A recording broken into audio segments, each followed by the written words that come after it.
Let me ask you this, Eiht. I ain't know no better. Was you smoking before that? Did you? Well, no nigga telling me like, hey man, take your check and save it, put it in a savings account. Nigga, please. Did you upgrade your weed? Who? Did you upgrade your weed? Hell yeah, nigga. You going from that stress weed, nigga. We buying, nigga. I'm buying orange chronic right now. Chocolate Tide was cracking back then, wasn't it? Right over on North, nigga. Give you motherfucking 3 for $50, nigga. Damn. And nigga, we smoking. Couple of bottles of silver satin and Kool-Aid. Nigga, you ain't said, nigga, we could, nigga, that could have been Cristal, nigga. Everything, nigga, what you mean? Silver satin and Kool-Aid, get us a 10-piece so everybody can eat from Louisiana chicken. Nigga, we sitting up ghetto ballin'. Sitting up in the motherfucking garage, nigga, with the boom box. The homie had some turntables. He learning how to DJ. And nigga, we sitting in the garage, nigga, silver satin and Kool-Aid and a box of fucking Louisiana fried chicken. Smoking some good weed. Nigga, we smoking some nickel sacks. Nigga, fuck it. Fuck it, nigga. It's all that shit crazy. That's all. I think that's everybody's story right there. Let me tell you something. That Cutlass sitting outside on them motherfucking silver Daytons, nigga. I got about 200 in my pocket. That part. Nigga, and the 38 in the vent, nigga, the motherfucking dash, nigga. So if something happen, nigga, pull that motherfucker off, start getting off. Nigga, I'm feeling good. Nigga, that's it. I'm feeling good. I didn't need nothing else. I'm feeling nigga, good. I got $200 in my pocket. Nigga, this money gone. But my khakis is fresh as a motherfucking crease. Motherfucking Cortez is brand new, nigga. And the polo is clean. Nigga, with a little Turkish rope, nigga. And a brand new T-hat for the hood, nigga. It was feeling like $1 million, nigga. I guess you had a Lecoq Sportif polo. And wasn't there yet, nigga. Near yet. That was school. You get me? When moms and them was still buying your school clothes. Nigga, by the time I got to the 10th grade, mom was like, here. Nigga, go buy some clothes for school. Straight to the fucking swap meet, nigga. Nigga, a pair of blue khakis, pair of gray ones, pair of tan ones, nigga. That's it. 2-pack of T-shirts, maybe a sweatshirt, a hat, and some new Cortez, nigga. And that was my school clothes. That's it right there.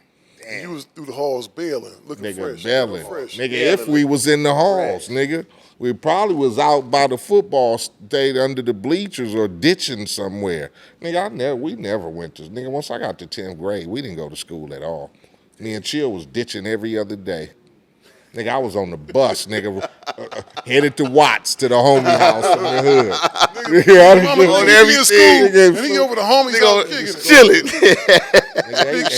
She used to find out too, nigga. We used to walk out the homie's house, the front yard to go smoke. Moms be sitting right there on the corner. I'd be like, God damn. Be sad than a motherfucker. Be like, this sad as a motherfucker. Gotta go. Gotta go, man. God damn, nigga. Mom on my ass. To a point to where moms was just like, fuck it. Whatever. She was just like, fuck it. Not that she was just giving up, but hey, it's like this nigga is not going to school. He not for the moms was just like, nigga, fuck it, nigga, just and then every other day, nigga, she was coming to get a nigga from the because we got him. He's here again. Damn. And I was underage then, so your parents had to come get you.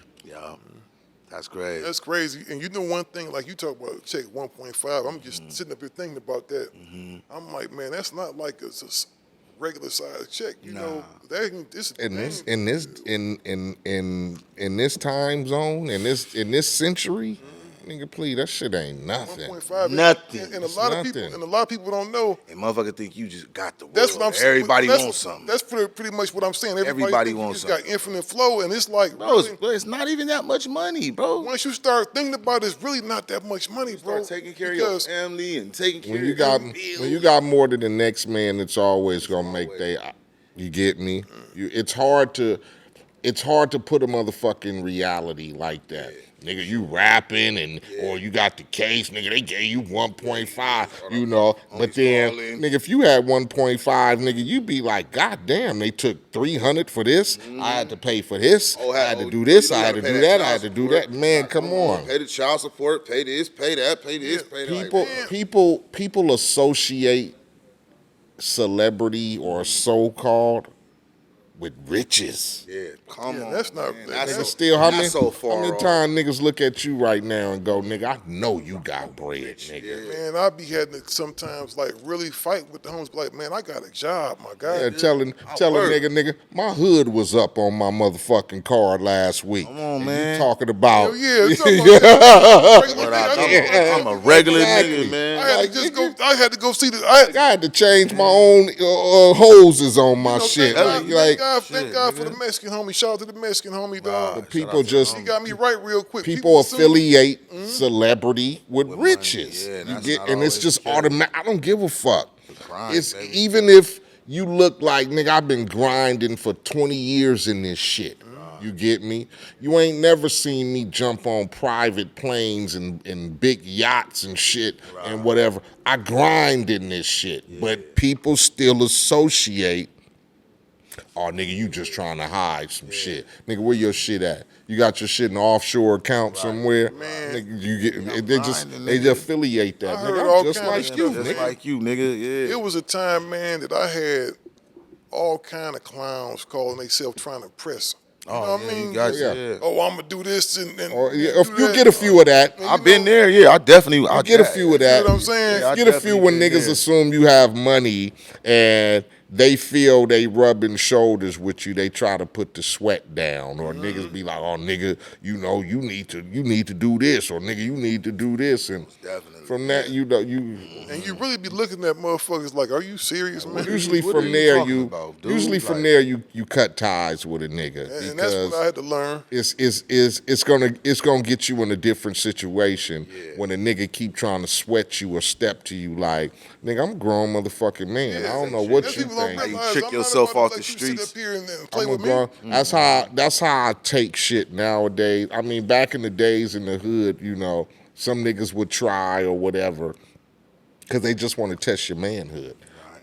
But today, you know, I don't go for none of that shit, man. Yeah, you can't, man. I tell a nigga I'm a grown ass man first, and I do what I gotta do for anything. And I'm gonna tell you one thing, man. Getting money like that, you have to really. Like, even when you get a little bit of money, people think you got because it's more than what they got, right? Damn right. No, it looks like the world to them. It looks like the world to them. So they think they not knowing that you got your own stuff to take care of.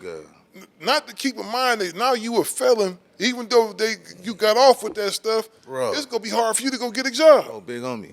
I had people hit me talking about, it was crazy. Like, I'm talking about people I don't talk to or nothing. They was hitting me in hey, man, my transmission messed up. And I was like, I don't even know you, bro.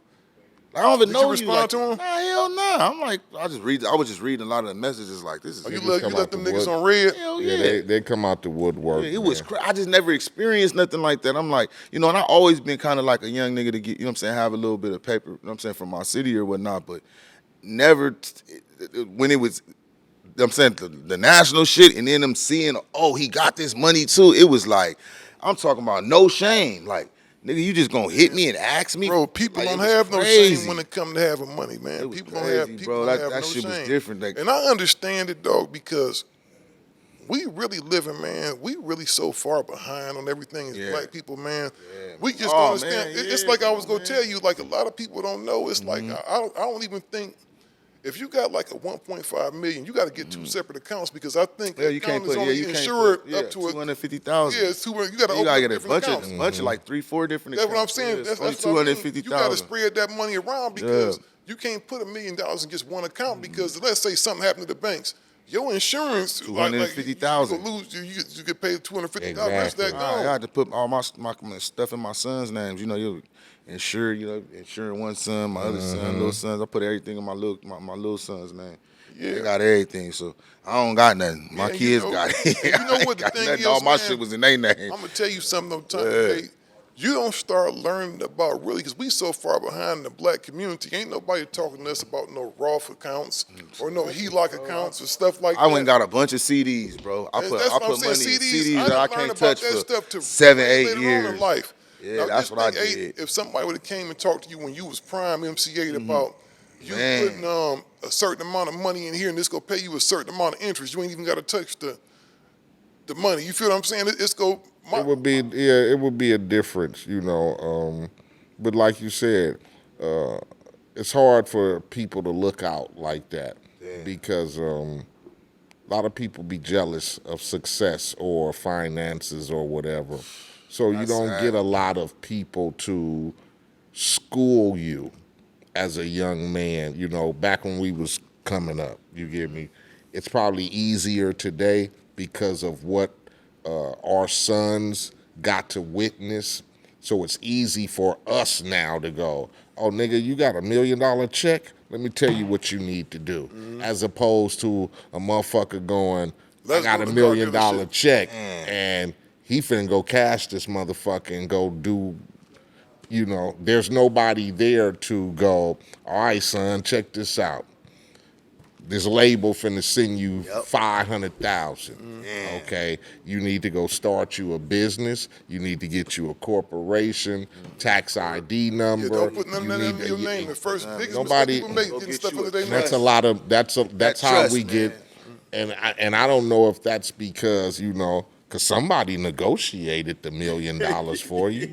So it would be smart to go, hey, check this out, dude. You finna get this million, blah, blah. Nigga hand you $1 million check and go give me my portion and be like, you get me? Ain't trying to tell you nothing. And then you look, and then they telling you, hey, well, you know, in like 10 years, they can come take all, nigga, they'll come fire you. And if they want to go, hey, you owe us for a check you got 10 years ago. Yeah. Niggas don't, you know, you sort of have to, as a young individual, I feel coming up in our time, you have to learn the hard way and learn on your own.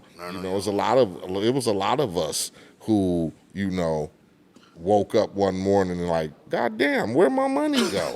Yeah, because people think that, you know what, man, I remember I always had different goals. I remember when I was about 19, I should say, man, if I could make this much money, I'd be straight. Then you reach that plateau and you realize it really ain't shit. No money, yeah. Then you get your next plateau and you keep going, and then you start learning more about different stuff, and you realize even then, damn, I don't got no money. These dudes really got no money. Yeah. Yeah, because as a youngster, you know, 16, 17, you start dreaming, you start hoping and wishing, and you, oh man, I'm gonna make me $1 million, because as a child, nigga, that's money. You get me? $1 million, because that's what the rich people do. I'm gonna tell you this, get bro. me? Yeah. That's when, if you got a woman in your life, that's when a good woman and a bullshit woman come into play. Yep. Because a bullshit woman go want to spend all that money. A good woman go tell you, hey, let's put something up. I'm gonna tell you something about my wife, man, and why I ride so hard for my wife, right? I remember when I first started making a little bit of paper, wasn't really making no money, but just a little paper. I remember I went out to your neck of the woods, and that's when everything had started kind of creeping up out there. And I was gonna get this house to sit off the side of the mountain. You could see the mountain, and my wife said, I was standing in the foyer, and that motherfucker, you know, I'm used to being able to touch my ceiling. I'm looking at that, I'm like, man, I can't even jump up and touch that. I'm gonna be the king in here, right? My wife saw it, and I could tell she had this little look. I was like, what's wrong, baby? I thought she said, you doing cool now, but what if something happened? What if you lose that job? What if this happened, you know? And she was thinking about it, and I got kind of mad. I'm like, what, you don't believe in the nigga? I ain't gonna never fall off. Right. So I said, you know what, we gonna go get us something else. We rolling through the neighborhood. She see the crib that we been in now, raised all our kids in. Damn. She say, let's get that right there, because if the stuff you got going on don't work, I can afford to pay for this still. Wow, that's you know what, dog? I'm gonna tell you something. A year and a half later, that's when the economy fell through. Niggas, remember when niggas start losing their houses? What was that, like 2007, 2008? Everybody started losing their houses and everything. I got fired from the publishing company I was working for. All my stuff overseas dried up. And it was like, that money I thought I had in the bank started going like this. Dwindling. Because the lifestyle I was living, bro, man, I was going to Maestro's every night. I'm going to the, what's this one in Beverly Hills? It ain't the Cheesecake Factory. It's the Macaroni Grill, I think, whatever it is. Okay. I'm there every night eating, dog. That's just on a regular. Damn, yeah. I never got into that lifestyle. I did, dog, and I'm gonna tell you why. I'm gonna tell you why. Watching one of your shows. Yeah, I never got into that lifestyle. I'm gonna tell you what happens, man. I wasn't into it either, because my wife was a real humble woman, right? the publishing people I was working with, They doing that. they doing that all the time. So I got into the habit just thinking like, you know what, I'm Yep. gonna go over here and eat. And you start doing that, man, you feel like an idiot because when you don't have it coming in consistently no more, you look and see all that paper you blowing. Man, I went and spent $16,000 in one day. I went and did this and